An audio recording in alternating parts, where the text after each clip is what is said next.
Hi అండి. అందరు ఎలా ఉన్నారు? నేను కూడా చాలా బాగున్నానండి.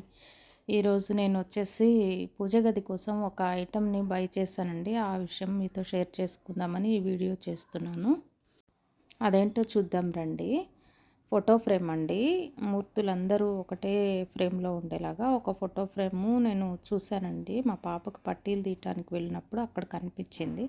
చాలా నచ్చిందండి. సిల్వర్ కోటెడ్, అందుకని చెప్పేసి తీసేసుకున్నాను నచ్చిన వెంటనే. ఫ్రేమ్లో ఎవరెవరు ఉన్నారో చూద్దాం రండి. మహాలక్ష్మి అమ్మవారు, గణపతుల వారు, సరస్వతి అమ్మవారు, వెంకటేశ్వర స్వామి అండ్ శివపార్వతులు.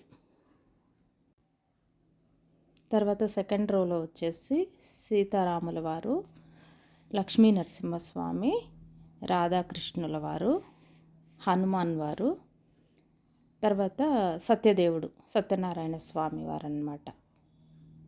దేవతలందరూ ఒకటే ఫ్రేమ్లో ఉంటే ఎంత బాగుందండి చూడటానికి కూడా. నాకైతే చాలా నచ్చిందండి. అందుకే దీన్ని బై చేసి తీసుకొచ్చాను. నిలబడితే కనుక ఫోటో ఫ్రేమ్ ఇదిగో ఇలా ఉందండి ఇంటర్ఫేస్. మన పూజ గది మీరు ఆల్రెడీ చాలాసార్లే చూశారు కదా అండి. మనది స్టెప్ వైజ్గా ఉంటుంది పూజ గది. ఒకవేళ ఎవరైనా చూడని వాళ్ళు ఉంటే కనుక వాళ్ళ గురించి చెప్తున్నాను అనమాట.